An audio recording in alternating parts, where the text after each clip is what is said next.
Senator Sanders. Thank you, Mr. Chairman. Mr. Kennedy, thanks for being with us. I very much like the slogan that you coined, Make America Healthy Again. And I strongly agree with that effort. Despite spending, as you indicated, 2 or 3 times as much per capita on healthcare as other nations, we have 85 million people who are uninsured, underinsured. We have all kinds of chronic illnesses. Our life expectancy is lower than other countries. And for working class people in this country, they are living 6, 7 years shorter lives than the top 1%. We got a problem, okay? And I'm going to suggest some ideas that I think can remedy that. Last year, the insurance industry in this country made over $70 billion, while at the same time, 85 million Americans are uninsured or underinsured. Do you agree with me that the United States should join every other major country on earth and guarantee health care to all people as a human right? Yes? No? Senator, I can't give you a yes or no answer to that question. Healthcare a human right. Is healthcare a human right? In the way that free speech is a human right, Yeah. I would say it's different because with free speech doesn't cost anybody anything, but in healthcare, if you smoke cigarettes for 20 years and you get cancer, you are now taking from the pool. Well, and so are you guaranteed the same right, or is there also a duty? I'm sorry. I'd love to talk for an hour with you. We got a few minutes left here. All right. Every other country on earth says healthcare, whether you're poor or rich, young or old, is a human right. I'm not hearing you say that. All right. You've talked about the drug companies, and maybe we agree on this one. As you all know, despite the drug companies making over $100 billion in profits, paying CEOs outrageous compensation packages, we, in some cases, pay 10 times more for the same drug. Will you support legislation that I will introduce which says that in America we should not be paying a nickel more for prescription drugs than people around the rest of the world? Yes, no? To equalize it? Not to equalize it, that we should not be paying more than other countries for the same damn drug. President Trump has asked me, in fact, I had a meeting with President Trump a week ago where we showed him the charts. He knows the charts. We're paying 10 times more from Europe. That's right. And are you going to commit to us that you will end that absurdity? I think in principle we can. We should end that disparity. Good. Okay. That's great. All right. I happen to believe that climate change is real, it's an existential threat, and it is a healthcare issue. Donald Trump thinks that it is a hoax originating in China. Question is, in your judgment, is climate change a hoax or is it real, causing devastating problems? President Trump and I, from the beginning, from our first meeting, agreed to disagree on that issue. I believe climate change is existential. My job is to make Americans healthy again. All right, you believe that you disagree with Trump. You don't think climate change is a hoax, is what I'm hearing. My job here is to make I'm just asking you that, healthy. Mr. Kennedy, not a trick question. I answered your question, Senator Sanders. Okay, you disagree with the president on that. I answered your question. Okay. I'm going to pick up on a point that Senator Hassan made. Look, there is no question that abortion is a divisive issue in this country. I would say a majority of the people are pro-choice. There's a strong minority who are pro-life. A year and a half ago, you went to New Hampshire, running for president, gave a speech, and you talked about government should not tell a woman what she can do with her own body. That's her choice. Now, I think everybody on that side is pro-life. I think everybody here is pro-choice. I have never seen any major politician flip on that issue quite as quickly as you did when Trump asked you to become HHS secretary. Tell me why you think people should have confidence in your consistency and in your word when you really made a major U-turn on an issue of that importance in such a short time. Senator, I believe, and I've always believed, that every abortion is a tragedy. But I you don't- told the people in New Hampshire that it was their right. All right, let me do a last question because I'm running out of time. I think the gist of what you're trying to say today is you're really pro-vaccine, you want to ask questions. You have started a group called the Children's Health Defense. You're the originator. Right now, as I understand it, on their website, they are selling what's called onesies. These are little things, clothing for babies. One of them is titled Unvaxxed, Unafraid. Next one, and they're sold for $26 a piece, by the way. Next one is No Vax, No Problem. Now, you're coming before this committee and you say you're pro-vaccine. Just want to ask some questions. And yet your organization is making money selling a child's product to parents for $26, which casts fundamental doubt on the usefulness of vaccines. Can you tell us now that you will, now that you are pro-vaccine, that you're going to have your organization take these products off the market? Senator, I have no power over that organization. I'm not part of it. I resigned from the board. Yeah, that was just a few months ago. You founded that. You certainly have power. You can make that call. Are you supportive of this? I've had nothing to do with Are you leadership. supportive of these onesies? I'm supportive of vaccines. Are you supportive of this clothing, which is militantly anti-vaccine? I am supportive of vaccines. I will. I want good science, and I want to protect. But you will not tell the organization you founded not to continue selling that product. Thank you, Mr. Chairman. Senator Blackburn. And with that, I yield to my ranking member, Senator Sanders. Thank you, Senator Cassidy, Chairman. And Mr. Kennedy, thanks for being with us. I'm going to discuss later the issue of vaccines, which Senator Cassidy raised, and is of concern, I think, to all of us. But before I go there, I wanted to congratulate you, in a sense, for the phrase, "Make America Healthy Again." I think that is a cry that all of us, a goal that all of us share, because as you've indicated, we are a very unhealthy society. We are the richest country in the history of the world, and yet we rank far below every other major country in terms of our life expectancy. That's outrageous. To me, equally outrageous is if you're working class in this country, you're going to live 6 or 7 years shorter lives than if you are rich. In America today, 68,000 people die every year because they can't get to a doctor. They can't afford to get to a doctor. You pointed out yesterday the outrageous cost of healthcare in America, 2 or 3 times more than other industrialized countries are paying. Unbelievably, in this country, hundreds of thousands of people who deal with cancer, struggling for their lives. You know what happens to them? They go bankrupt. They deplete their lives' savings. In other words, when we talk about making America healthy, you got to talk about a broken, corrupt healthcare system. Your uncle, President Kennedy, your father, Bobby Kennedy, great senator from New York, your uncle sat right now where Senator Kennedy is, Senator Cassidy is sitting, chairman of this committee. All of them did what I think is the right thing. They said healthcare is a human right. They looked all over the world. They saw every other major country guaranteeing healthcare to all people, whether they're rich or poor, young or old.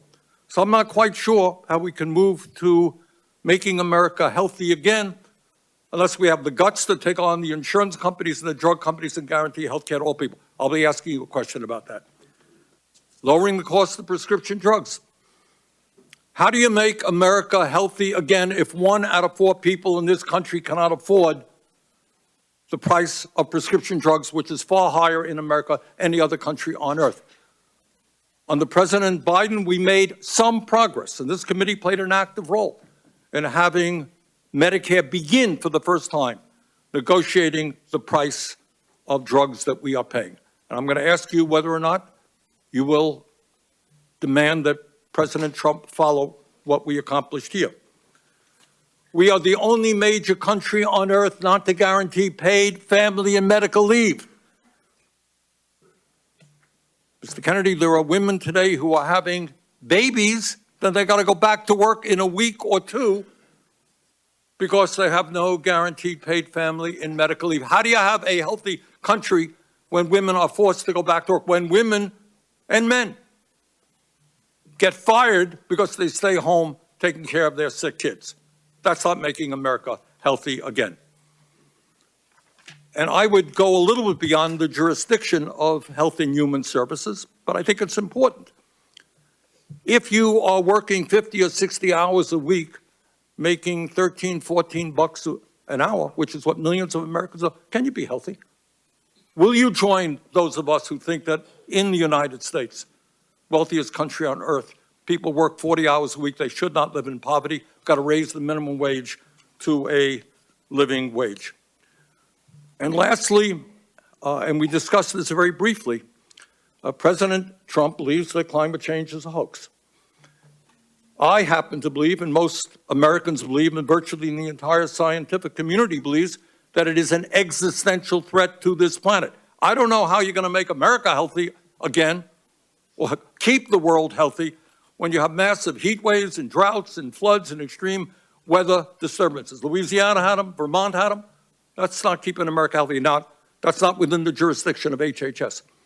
But I surely hope that you will, if you are confirmed, demand that President Trump change his position and work with those of us who are trying to transform our energy system and, in fact, keep America healthy by addressing the crisis of climate change. Thank you, Mr. Chairman. Thank you, Chairman Cassidy. And I'm going to do what I very rarely do, is actually follow up on a question from Senator Cassidy. There have been, as I understand it, dozens of studies done all over the world that make it very clear that vaccines do not cause autism. Now, you just said, if I heard correctly, well, if the evidence is there. The evidence is there. That's it. Vaccines do not cause autism. Do you agree with that? As I said, I'm not going to go into HHS with any preordained. I asked you a simple question, Bobby. The studies all over the world say it does not. What do you think? Senator, if you show me those studies, I will absolutely, as I promised to Chairman Cassidy, I will apologize. That is a very troubling response, because the studies are there. Your job was to have looked at those studies as an applicant for this job. All right. Let me ask you another question about this one, about COVID. Scientists with the Yale School of Public Health and University of Maryland have estimated that the COVID vaccine saved 3 million lives and prevented 18 million hospitalizations. President Trump, someone who I do not often agree with, has said that the COVID vaccine was, quote, one of the greatest miracles of the ages. That's Donald Trump. But Bobby, you had a very different perspective. At a time when thousands of Americans were dying from COVID every week, in May of 2021, you petitioned the Food and Drug Administration to revoke the emergency use of COVID vaccines. So my question to you is, were the scientists who told us that the COVID vaccine was imperative, and President Trump who told us that it was this great thing, were they right, or were you right when you told people that they should not take COVID shots? Senator, I filed that lawsuit after CDC recommended the vaccine for 6-year-old children without any evidence that it would benefit them and without testing on 6-year-old children. And that was my reason for filing that lawsuit. Was the vaccine, COVID vaccine, successful in saving millions of lives? I don't know. We don't have a good surveillance system, unfortunately. We don't know? I don't think anybody can say that. If you show me science that says But that. you know, Bobby, you say, if I show you, you're applying for the job. I mean, clearly, you should know this. And that is, the scientific community has established that COVID vaccine saved millions of lives, and you're casting doubt. That is really problematic. All right, let me ask you another question on another subject. My Republican colleagues and President Trump are moving toward making massive cuts into Medicaid in order to provide tax breaks for the wealthiest people in this country. As I'm sure you know, Medicaid provides health insurance to tens of millions of children, provides the funding for 2 out of every 3 seniors in nursing homes. It provides 43% of the revenue for community health centers, something I feel very strongly about. And it is so important for millions of people.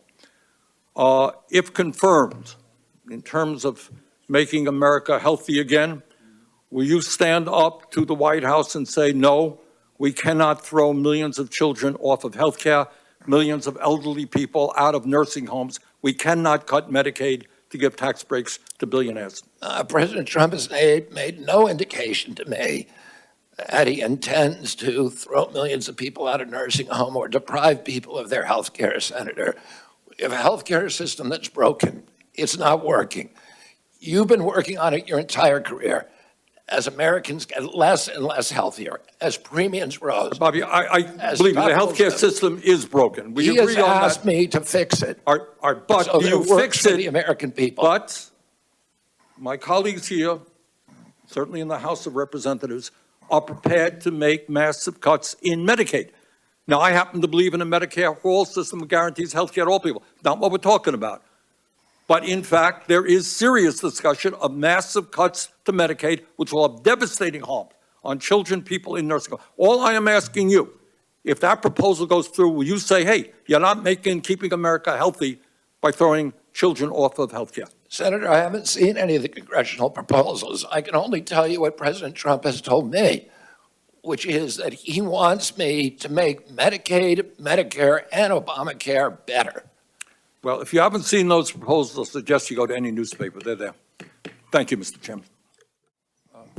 Thank you. And I find myself in the unusual and uncomfortable position of having to agree with Senator Cassidy's line of questioning. Mr. Kennedy, in an interview in July 2023, you stated, quote, I do believe autism does come from vaccines. And you have, the end of quote, and you have praised a gentleman named Andrew Wakefield for his research.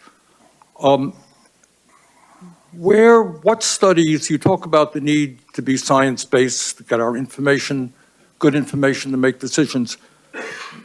What studies have you utilized to come to the conclusion that vaccines cause autism? I'm happy to sit down with you. No, please, just answer me that. I mean, look at the Mawson study, Senator. The what? Yeah. Mawson, just look at that study. Yeah, I will, and that was published. But I don't want to, I wouldn't rest on a single study. Right. And all studies can be methodology. Okay, don't mean to be rude, I don't have a lot of time. Just saying You would not be, I just heard you say you could not be happier if you were proved wrong. Mr. Chairman, I asked to put into the record 16 studies done by scientists and doctors all over the world saying that vaccines do not cause autism. Are you happy without objection? Look at the IOM assessment of those 16 studies, Senator. The IOM has assessed them. But listen, Let me get to it. Don't have a lot of time. I apologize. I'm happy to talk to you at another time. Don't have a lot of time. Let's talk about COVID. And I just want clarity on the issue. And again, I apologize. You have to be brief. We don't have a lot of time. Scientists have estimated that the COVID vaccine saved 3 million lives. President Trump said the COVID vaccine was, quote, one of the great miracles of the ages, end quote. You have said the COVID vaccine was the deadliest vaccine ever made, end of quote. Was the COVID vaccine the deadliest vaccine ever made? The reason I said that, Senator Sanders, is because there were more reports on the VAERS system, on the Vaccine Adverse Event Reporting System, which is the only surveillance system, that and VSafe. And there were more reports of injuries and deaths than any other, than all other vaccines combined. But was it the scientists said it saved 3 million According lives? to VAERS. I don't know, because we don't have a good surveillance system. So nobody So you can answer disagree that with the question. scientific community that, I'm agnostic because we don't have the science to make that determination. really, okay.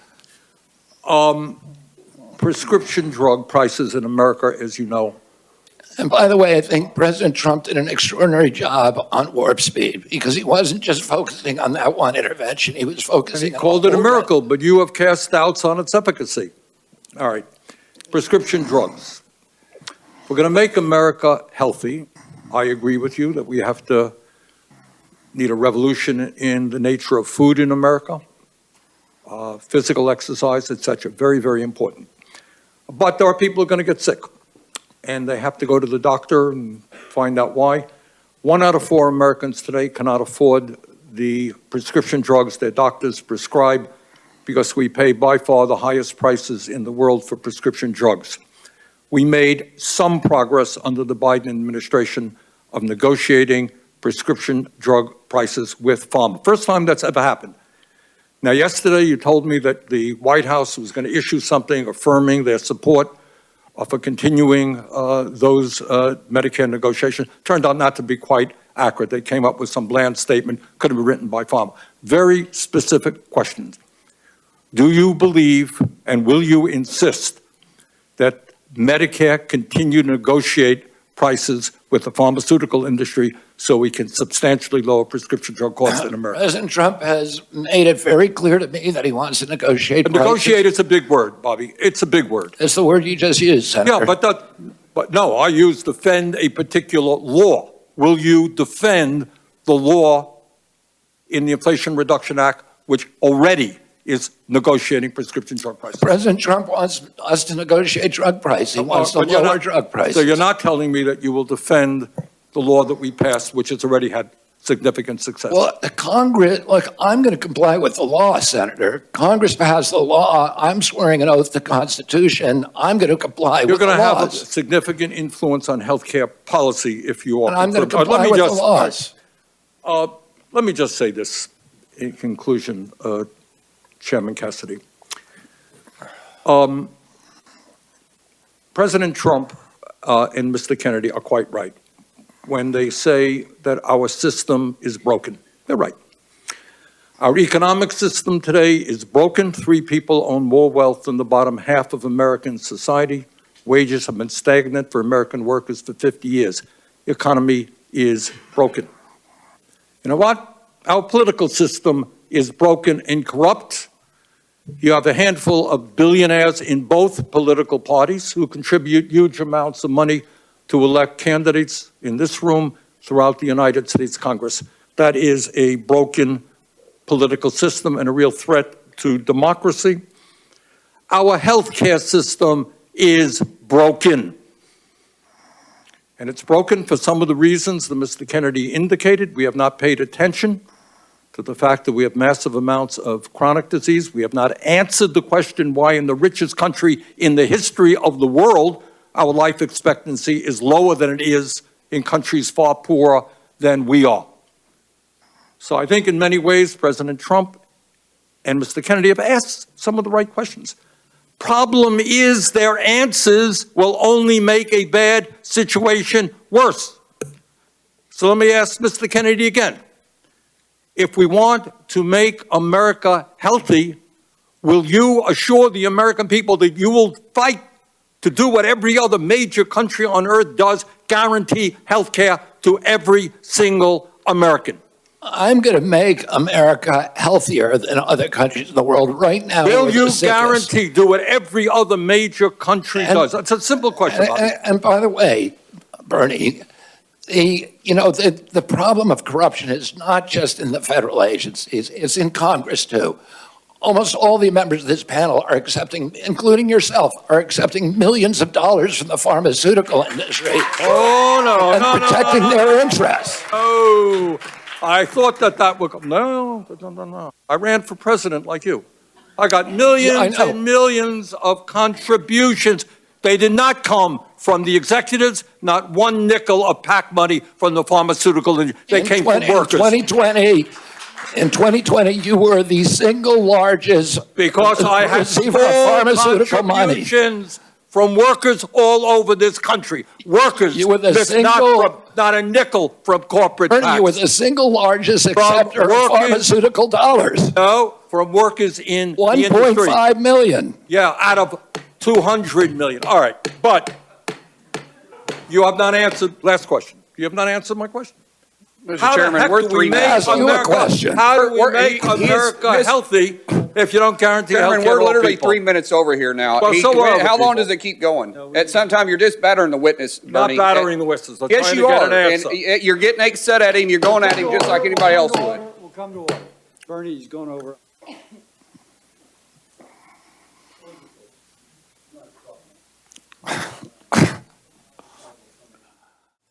Thank you, Mr. Chairman, and thank you very much for your job today in conducting this very, very important hearing.